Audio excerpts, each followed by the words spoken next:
الدنيا بس تستعجلش. تفشل ايه المشكله؟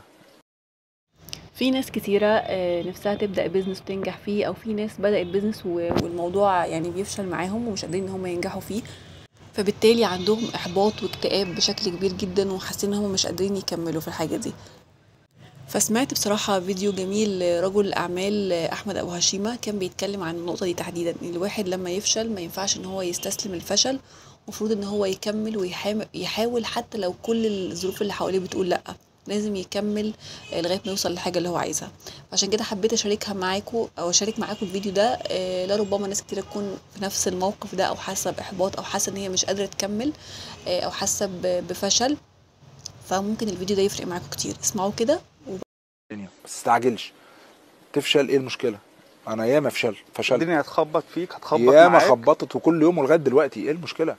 انت يبقى عندك اصرار من جواك. كون شخصيتك مع المواقف. خلي المواقف تقويك. خلي قسوة الدنيا تعملك راجل وتعملك ست محترمة قوية. قسوة الدنيا دي طبيعية في أي حد.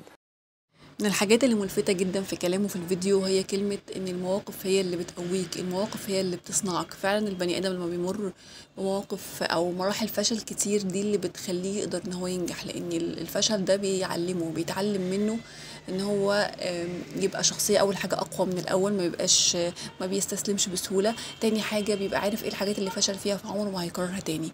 ففكرة ان انت تفشل فتحس ان لا الموضوع ده، او تفشلي فتحس ان خلاص لا يبقى كده الموضوع انتهى، او قفلتي الحاجه اللي انت بادئه فيها، لا خالص.